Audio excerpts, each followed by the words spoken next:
And you've created a community. Yeah, I don't know if we've created the community or the community's created us. Yeah. It works both ways. But Right.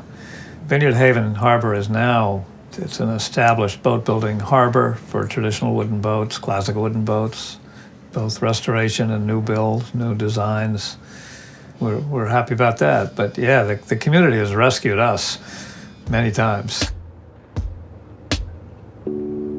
There's a place on Martha's Vineyard, near the water's edge in Vineyard Haven Harbor, where a railway, a small section of train tracks, runs along the sand and into the ocean. It has been here for nearly 40 years, and to a passerby unfamiliar with its purpose, it might seem a defunct and oddly placed artifact. Taking a closer look, however, its function becomes clear. The railway is an essential tool of the Nat Benjamin Boatyard, a wooden boat building business that uses the track to launch its sailboats, made right there on the waterfront. So everything from concept to design to the building process to the launching happens right here. Yeah, I mean, I have a design office at home where I do the drawings, but then it's lofted full size on the floor. Once finished, the boats are placed atop a wooden cradle that slides along the tracks and into the water. The railway and the cradles were built in 1980, yep. This one we just built a few years ago, this wooden one. Looking at the boatyard today, where there seems always to be a crew hard at work, where tourists and locals alike stop through to say hello or just to admire, where young men and women learn ancient skills from seasoned craftsmen, it's hard to imagine the shoreline without it.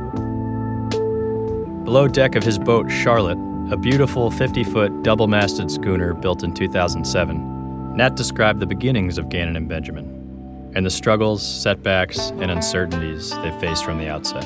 So by the time we got here, well, Ross got here in the late 60s, Pam and I got here in 1972. There wasn't much going on. The local Martha's Vineyard shipyard, they hauled and repaired wooden boats and stored them, but they weren't building anything. They had just started building their own fiberglass brand of boat.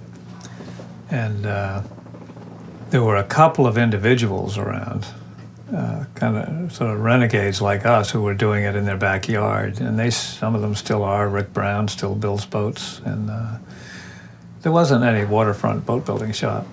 Burt's Boat Yard had stopped building wooden boats. They were all fiberglass, as was Edgartown. And so you were aware that there was something that had faded and that you wanted to revive on some level. We did, Yeah. And we had no idea if it would work. In fact, everyone we went to try and get some funding just said, no way, It's the last quarter of the 20th century and you guys want to start a wooden boat building yard? Not going to happen. No money coming here. Yeah, I mean, we talked to a lot of people and they just shook their heads and thought we were nuts. We wanted to do it, we really wanted to do it. And we walked this waterfront many times. At one point, Ross had a 36-foot-old Casey cutter, and a bunch of us got together and dragged it up on the beach right over here by the Black Dog on planks and rollers, and after that ordeal, it was like, boy, wouldn't it be nice to have a little railway around here? Yeah. They searched and waited for a suitable location, and just when it looked like things were falling into place, they faced an obstacle that threatened the fate of their vision. And then we found this. We were walking around, and this property that we have now or that we rent now, was owned by the Strock Enterprises. Peter Strock and his brother Marcus and his uncle Alvin, and they wanted to sell the whole property. And I talked to Peter about it, and he's a sailor and loves traditional boats, and he said, "Gosh, I'd love to see you guys, take this place over and start a boatyard, but we just signed a purchase and sale agreement with McDonald's hamburgers." And that's when the whole island went apoplectic.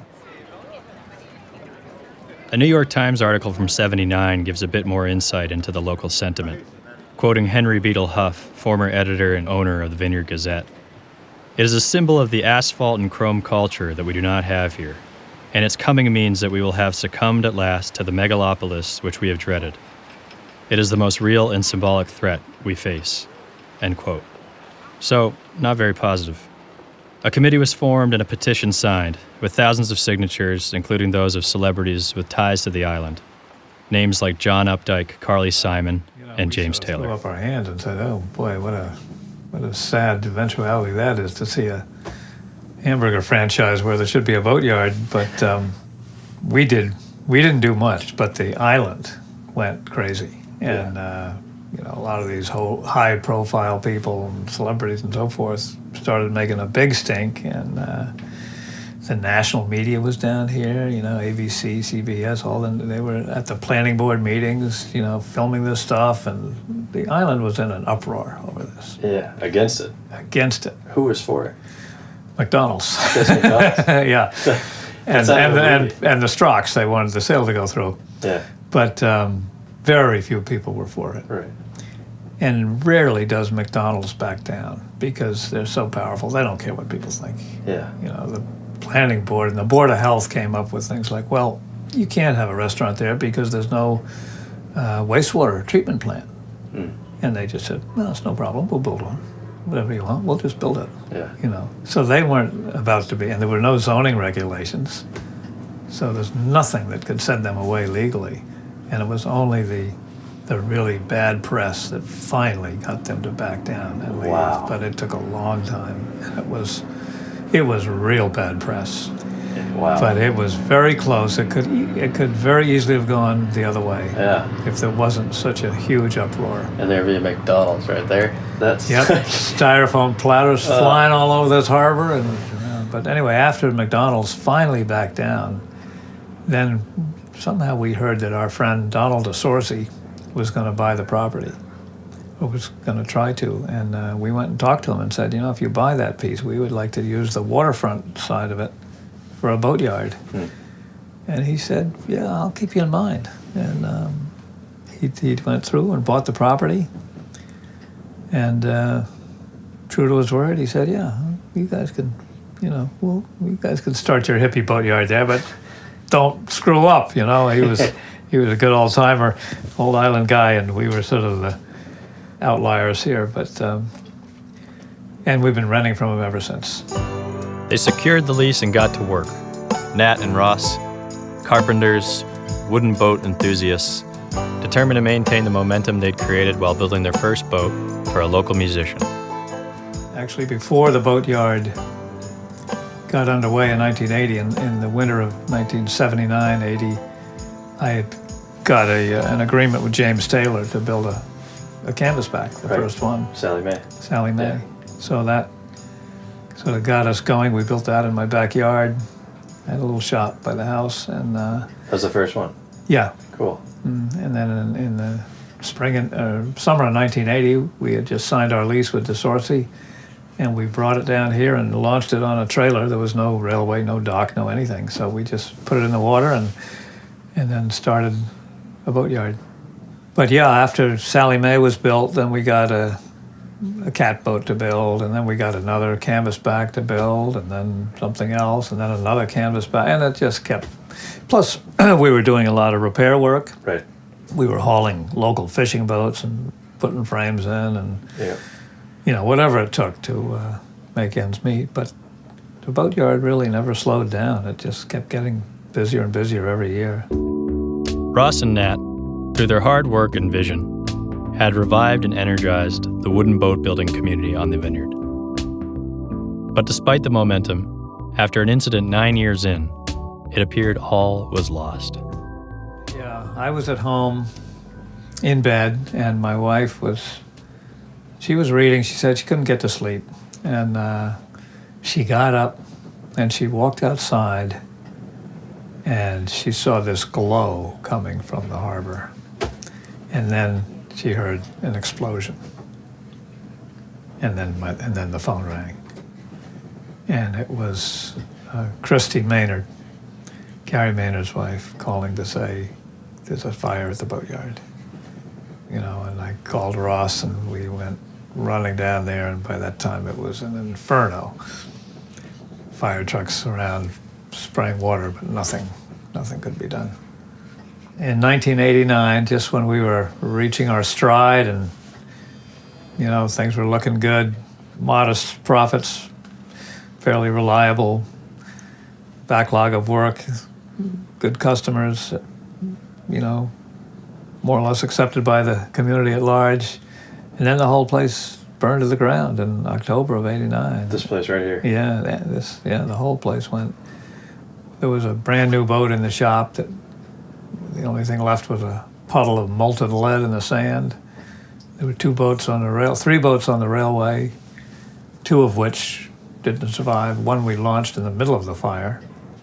The fire department didn't want us in there, but we sort of broke through the lines, and because the power was all off, so we were able to just haul back with enough people on the cable, trip the pawl on the winch, and just let the thing fly. While the building was burning. Oh yeah, middle of the fire. So that boat, although one side was charred and had to be replanked, we did save the boat, and she's sailing around here today now, a boat called Corinius, beautiful little cutter.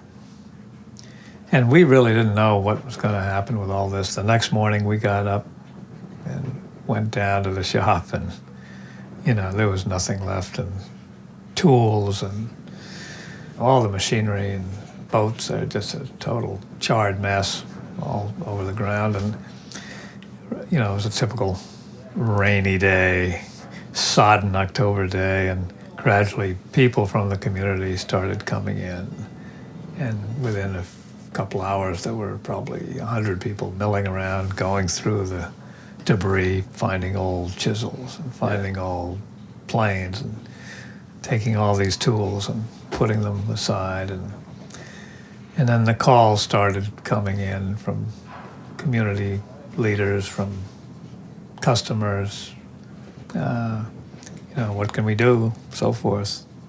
Because at that point, Ross and I didn't know if, maybe this is the end, we'll go back and do something else now. But we got a very clear message from the community that they wanted us to go back to work. They really, without them, we couldn't have done it. So that, event really changed our whole outlook, not only on our work, but our connection to the community. We always felt, okay, we're part of this community, isn't that nice? But after that event, we were inextricably connected to the community, and since then we've been trying to, give back to the community as well. Yeah. So it turned out to be a very positive thing, and a group put together a benefit dinner at the Black Dog for us, raise a bunch of money. The Taylor family did a benefit concert for us, and just so many individuals came to bat and said, what can we do to help? In my conversation with Nat, we hardly went more than a few minutes without the word community resurfacing. He told me about how much the community supported him and Ross, propped them up, how committed he and Ross are to giving back, to guiding and inspiring the people around them, to passing along their spirit and passion for their craft to the next generation. It's an amazing story. I mean, because you're part of the community, you're creating something of utmost quality and running a successful business, but there's also I think a connection that people feel to sort of this window that you've provided to something that feels old or lost in some way. Yeah, no, I think you're right. And people appreciate things that are built to last and built of quality, and not just the product, but the skills that young people get to learn and become really proficient at. Yeah. And that's important to any community. Absolutely. You got to have things that are challenging and engaging and really worthwhile for people to do. So this has become a place where that happens. Yeah, a house of education. How many apprentices or workers do you usually have that? Every year we have 2 or 3, sometimes 4, and they come from all over, from Europe, the West Indies, Denmark, Norway, Germany, Finland, England, France, New Zealand, and all over America and the Caribbean. Yeah, and some of them take to it and some of them don't, but it's definitely an opportunity for people that want to get involved in this crazy business to, they can get a taste of it without having to get their feet too wet. Yeah. What it's really done, or it's assisted in doing, is making this waterfront community so vital and vibrant. At the end of the day, after work, most jobs people go home and say, let me out of here. We can't get rid of these kids. They hop in one of our little day sailors or take their own boats and they go sailing around, and then they come back and have a barbecue on the beach, and the crew from the Alabama and the Shenandoah, they come over, and it's just one, really happy family. Yeah. And, my wife Pam says, boy, it's great that these guys like to hang around so much. Otherwise they'd be at the Ritz or, where the truly disgruntled employees go and drown their sorrows after a day's work. But yeah, it's really become a really wonderful environment for young people to not just learn skills, but have a lot of fun. Right. In terms of sailing knowledge or sailing code, and what are the things that you focus on? I'm sure there's a list of many, but in terms of staying vigilant. Yeah, that's the word. Constant vigilance is sort of the mariner's watchword, and it's, if you let down your guard, you're going to find trouble. It's sailing is a very humbling activity. Once you're out in the middle of the ocean, you don't know what you're going to get hit with, but something's going to come eventually. Yeah. And you will be humbled. And you will learn a lot, and sometimes you'll wish you weren't there. Yeah. But you also see the fragility of a vessel at sea, and you have seen the forces of nature that, slam these boats around, and it gives you a sense of, that's why we have to build it this strong and make things fit this well and use these good materials. There was a sign I think it was in Pete Culler's boat shop over on the Cape that said, upon your decision rests the lives and property of man. Like, make the right decisions, because if not, someone's not going to make it. And that's a pretty powerful thing to have on your wall.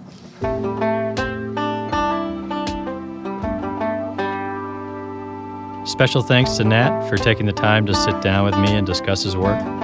Many thanks to Aaron Mason and C.F. Watkins for your creative direction and artistic expertise. And thanks, as always, to you for listening. This is Ty, your host. Until next time, stay vigilant. I was never a very good carpenter. I worked, as a carpenter in California for a summer, and in Vermont, when I was a ski bum, I did some of that. And I never felt really engaged. That was when, I'd go to the Ritz after work, and I wouldn't go hang around the shop.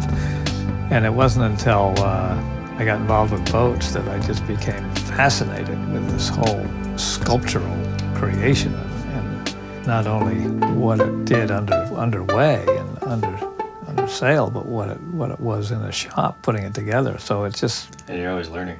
Always learning. Oh, yeah.